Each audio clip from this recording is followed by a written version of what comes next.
مشهورې نړیوالې ماډلې ایمیلی اعتراف کړی دی چې ورسره زیاتې شوې. دا چې څنګه په دې ویډیو کې به یې تاسو ته روښانه کړو، خو د ویډیو د شروع کېدو نه مخکې به زموږ ویډیو لایک کړئ او سهار میډیا چینل به در سره سبسکرایب کړئ.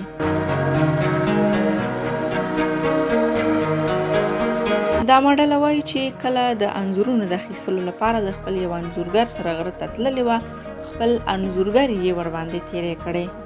د دې خپلې ماډلې د تجاوز خبر رسنیو سر ټکي جوړ کړي دي.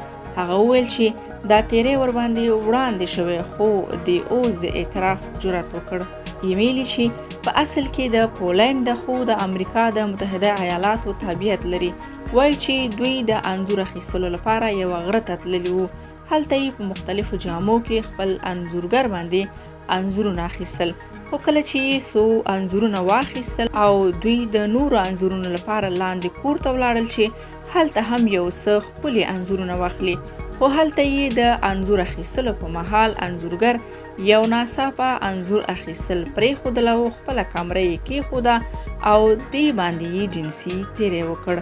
اغلې ایمیلی خپل دغه اعترافونه د نیویارک مجلې ته کړي دي او د خپل ژوند د دې ترخې صحنې څخه یې پرده پورته کړې ده.